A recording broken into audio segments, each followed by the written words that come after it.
Саламатсыңарбы балдар? Кутмандуу күнүңөр менен. Алгач сүрөттү карагыла. Сүрөткө кандай аталыш берет элеңер? Эмне үчүн? Мен силерге бир нече аталыш сунуштайм. Сабак эмне жөнүндө болот? Божомолдо угула.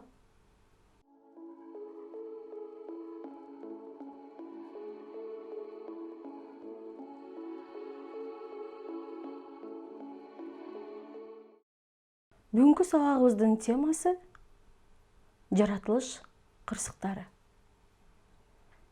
Ал эми грамматикалык материалыбыз ой жүгүртүү эссесинин структурасы. Бүгүн сабакта адам менен табияттын байланышы, жаратылыш кырсыктары тууралуу сүйлөшөбүз. Ой жүгүртүү эссесин жазууга даярданабыз. Жаратылыш кырсыктарынын алдын алууда ар бир адамдын салымы маанилүү экендиги жөнүндө ой жүгүртөсүңөр. Өз алдыңарча тыянак чыгарасыңар. Кайрылуу жазасыңар. Сүрөттөрдү карагыла. Бир сөз менен айткыла.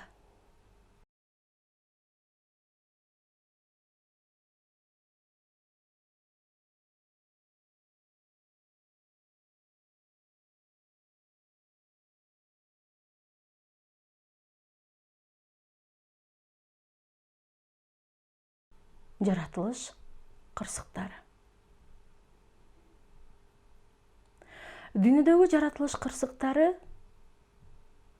булар суу ташкындары, вулкандар, цунамилер, өрттөр, жер титирөөлөр, кар көчкүлөр, жер көчкүлөр, селдер, бороондор, куюндар.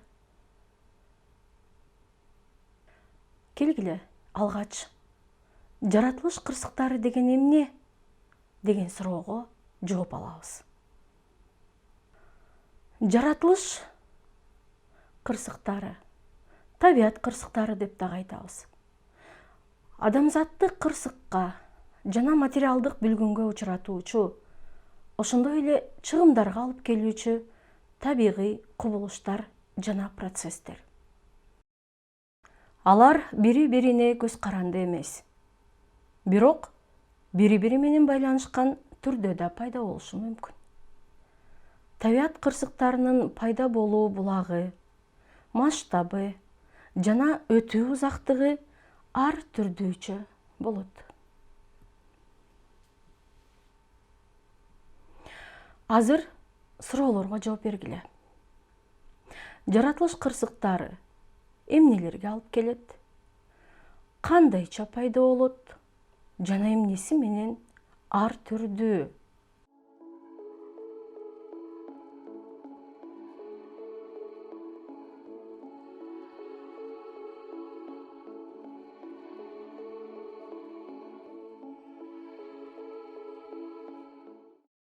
Текшергиле.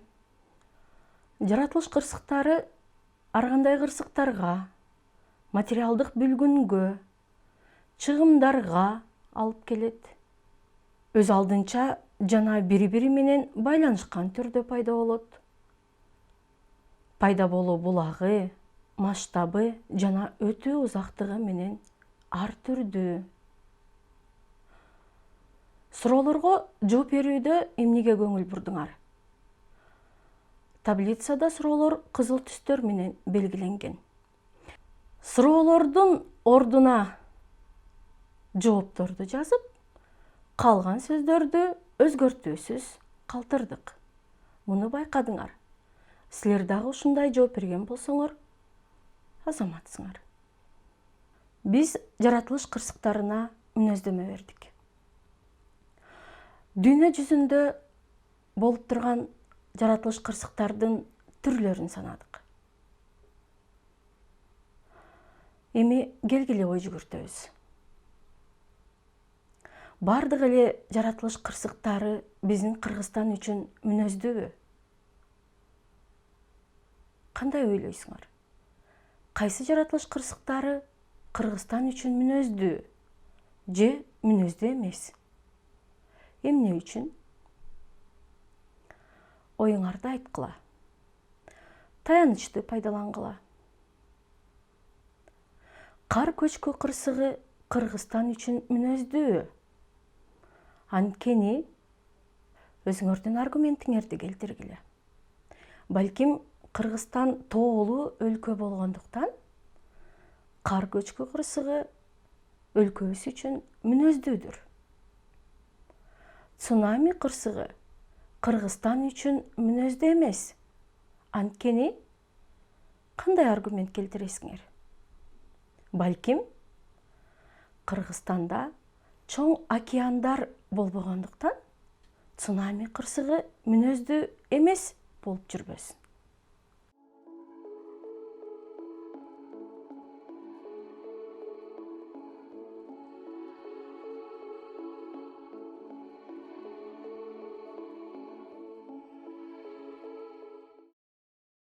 Табиат кырсыктарын алдын алуунун бир ыкмасы катары бак-дарактарды отургузуу боюнча дүйнөдө кандай иш-аракеттер жүргүзүлүп жатат? Текст окугула. Текст окуп жатып, мына ушул суроого жооп издегиле. Бак-дарактар климаттын өзгөрүүсүн токтото алабы? Климаттын өзгөрүүсүнө каршы күрөштө бак-дарактар чоң жардам берет. Алар көмүртекти соруп, эрозиянын алдын алат. Суу, сел ташкындардын кесепетин азайтат. Америка Кошмо Штатын токойду элестетсек, анда CO2 дүйнө жүзү боюнча 25% төмөндөгөнүн көрөт элек, дейт окумуштуулар. Африка менен Азияда токойлор калыбына келүүдө. Африкада 8000 километр созулган улуу жашыл дубалы өсүүдө. Индия 2030-жылга чейин 95 миллион гектар токой өстүрөөрүн айтууда. Бирок сынчылар бул божомол өтө эле оптимисттик дешет. Бак отургузуу боюнча бардык эле долбоор иштеп кеткен жок. 1960-жылдары Исламабадда бак-дарак туура эмес отургузулуп, аллергиялык борборго айланды. Пакистан миллиард бак отургузуп, токойлорду сактоодо башкаларга шык берүүдө. Ар кандай сындарга карабастан, токойлорду коргоо демилгеси натыйжалуу болушу мүмкүн. Бул климаттын өзгөрүшүнө каршы туруудагы эң арзан ыкма. Текстти окуп бүттүк. Тексттин булагы Цюрих университети. Азыр таблицаны толуктагыла. Таблицага көңүлүңөрдү бурам. Мында өлкөлөрдүн аттары берилген. Маалымат ар бир өлкө үчүн өзүнчө сапта. Ал эми эң акыркы сапка көңүл бурсаңар, бул суроо бардык өлкө үчүн жалпы. Текстеги маалыматка таянуу менен таблицаны толуктагыла.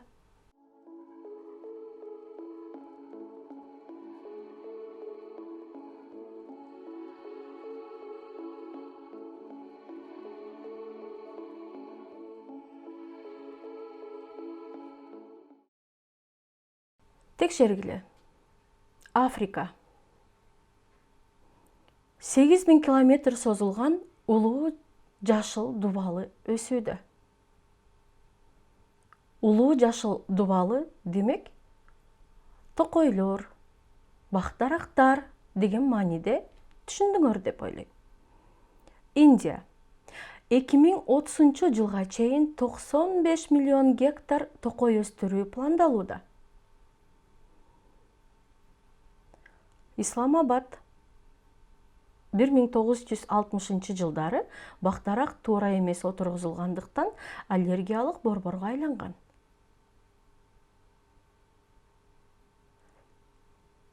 Демек бак-дарактарды отургузууда кайсыл бактарактарды отургузуу керек экендигин дагы пландаштыруу маанилүү экендигине көңүлүбүздү буруп жатат.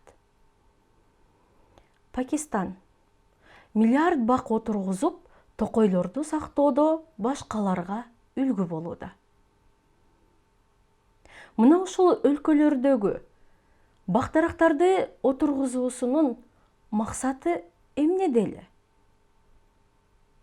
Деги эле мындай иш-чаранын пайдасы эмнеде? Бактарактар көмүртекти соруп, эрозиянын алдын алат. Суу, сел, ташкындардын кесепетин азайтат. Демек, жаратылыш кырсыктарынын алдын алып, адамзатты кырсыктардан, чыгашалардан жана ар кандай материалдык чыгымдардан сактайт. Силер 4 мамлекеттин мисалында алардын бактарактарды отургузуудагы аткарып жаткан иш-аракеттери менен тааныштыңар. Ал эми Кыргызстанда да бактарактарды отургузуу актуалдуубу?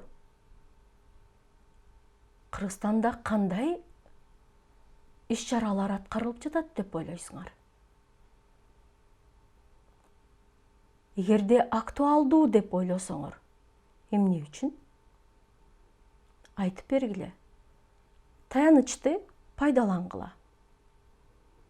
Менимче, менин көз карашымда, менин пикиримде деп баштасаңар дагы болот.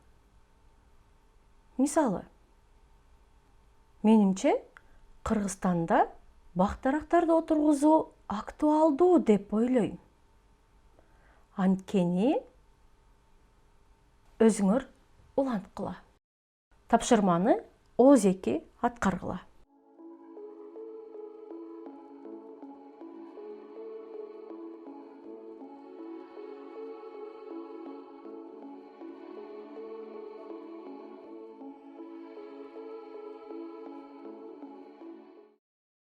Кийинки окуй турчу текстибиздин бөлүгүндө кездешүүчү айрым сөздөр жана сөз айкаштары менен таанышабыз. Учурда илдетке чалдыккан дарактарды жана шамалдан кулагандарын гана кыюу иштери жүргүзүлүп келет. Деген сүйлөмдөгү илдетке чалдыккан кандай дарактар? Илдетке чалдыккан дарактар. Сүрөтү берилген. Жогору жакта. Шамалдан кулагандар, шамалдан кулаган бактар. Кандай бактар? Шамалдан кулаган. Кыюу иштери жүргүзүлүп келет. Эмне жүргүзүлүп келет? Кыюу иштери. Оң тарабында сүрөттү карап түшүнүп алабыз. Жазгы нөшөрлөп жааган жамгыр. Кандай жамгыр? Нөшөрлөп жааган жамгыр. Сүрөткө көңүлүңөрдү бурам. Жер көчкү, селдер көбүнчө жаз мезгилине. Кышындагы карлар эрип бүткөндөн кийин жазгы нөшөрлөп жааган жамгыр учуруна туура келет. Тексттин кийинки бөлүгүн окуйбуз. Кыргызстандагы тоолуу аймактын токойлору топурак кыртышын эрозиядан сактайт. Дарыя агымдарын жөнгө салууда чоң мааниге ээ. Андыктан учурда илдетке чалдыккан дарактарды жана шамалдан кулаган дарактарды гана кыюу иштери жүргүзүлүп келет. Жер көчкү, селдер көбүнчө жаз мезгилине. Кышындагы карлар эрип бүткөндөн кийин жазгы нөшөрлөп жааган жамгыр учуруна туура келет. Токойлор дарыя агымдарын бир калыпта сактап, эрте жазда кардын акырындык менен эришине өбөлгө түзөт. Табигый кырсыктардан сактануудагы негизги багыт бак-дарактарды көбүрөөк отургузуу, токойдун табигый жол менен калыбына келүүсүн камсыз кылуу. Текстти окуп бүттүк. Текстти кандай түшүнгөнүбүздү текшеребиз. Ал үчүн силерге сүйлөмдөрдү бириктиргиле деген тапшырманы сунуштайм. Сүйлөмдүн башы, сүйлөмдүн аягы берилген.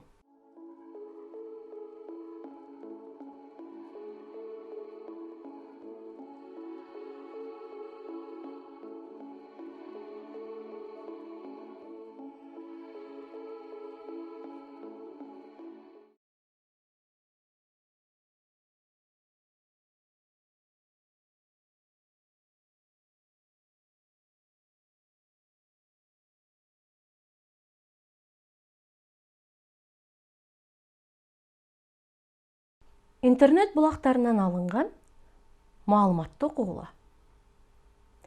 Көчөттөрдүн түрлөрүнө жана аларды отургузуунун себептерине көңүл бургула. Кыргызстанда сел жүрүү коркунучу жогору болгон аймактарга көчөттөр тигилет. Айлана чөйрөнү коргоо жана Токой Чарба агенттиги Жашыл долбоордун алкагында сел жүрүү коркунучу жогору болгон жана эрозияга тушуккан аймактарды коргоо үчүн өзгөчө кырдаалдар министрлигине көчөттөрдү берди. Бул тууралуу аталган агенттиктен билдиришти. Маалыматка караганда жалпы 13.342 даана көчөт берилди. Терек, кайың, каражыгач, тал, өрүк, бадам, жапайы алма, алчанын көчөттөрү Жалал Абад облусуна 1110 даана, Ош менен Баткен облустарына 4800, Нарын облусуна 2632 даана тигилет. Көчөт жана уруктарды таратуу июнь айынын аягына чейин уланат. Азыр жаз мезгили. Силер жаратылыш кырсыктарынын алдын алуу, айлана чөйрөнү жашылдандыруу үчүн кандай салым кошо аласыңар? Коомчулукка кайрылуу жазгыла. Кайрылуу жазууда биринчи кимдерге кайрыласыңар? Балким социалдык тармактар аркылуу жаштарга, жарандарга, өспүрүмдөргө кайрыласыңар. Демек, кимге кайрылып жатканыңарды жазасыңар. Иш-чаранын же болбосо акциянын аталышын билдиресиңер. Кандай бак-дарактардын көчөттөрүн отургузасыңар? Ал тууралуу маалымат бергиле. Качан жана кайда отургузасыңар? Эмне үчүн? Мисалы, коомдук жайларга, өзүңөр жашаган көчөгө, балким айылыңардагы парктарга, мына ушул тууралуу маалымат жазгыла. Силер отургуза турчу көчөттөр адамдарга, жаратылышка кандай пайда алып келет? Балким жашаган жериңердин өзгөчөлүгүнө карата алар жаратылыш кырсыктарынын алдын алуу максатында отургузулушу мүмкүн. Балким шаар жергеси болсо абаны тазартуу үчүн, көрк берүү үчүн максатын кошо жазгыла. Кайрылууңарды өзүңөрдүн чакырыгыңар, балким уран же девиз түрүндө жазып берсеңер болот. Мисалы, келгиле жаратылышты биргеликте сактайбыз. Бул тапшырманы телесабак аяктагандан кийин өз алдынча аткарып, мугалимиңерге жибергиле. Дагы бир өз алдынча тапшырма сунуштайм. Жаратылыш кырсыктарынан сактануу тууралуу ой жүгүртүү эссесин жазгыла. Структураны сактагыла. Жаратылыш жаңылыштыкты кечирбейт. Кааласаңар мына ушул тезисти же болбосо башка бир ойду тезис катары алсаңар болот. Негизги бөлүгүндө тандаган тезисиңерге далилдерди, фактыларды келтиргиле. өз жашооңордон мисал жазсаңар да болот. Корутунду бөлүгүндө киришүүдөгү тезистеги ойду өзгөртүп кайталагыла, жыйынтыктагыла. Силерге өз алдынча аткарууга 2 жазуу тапшырмасы сунушталды. Бул тапшырманы жазгы каникул убагында аткарсаңар болот. Аткарган ишиңерди мугалимиңерге жөнөтүп, мугалимдин сунушун угуп, оңдоп түздөп, портфолиоңарга салып алгыла. Ушуну менен сабак аяктады. Көрүшкөнчө сак саламатта болгула.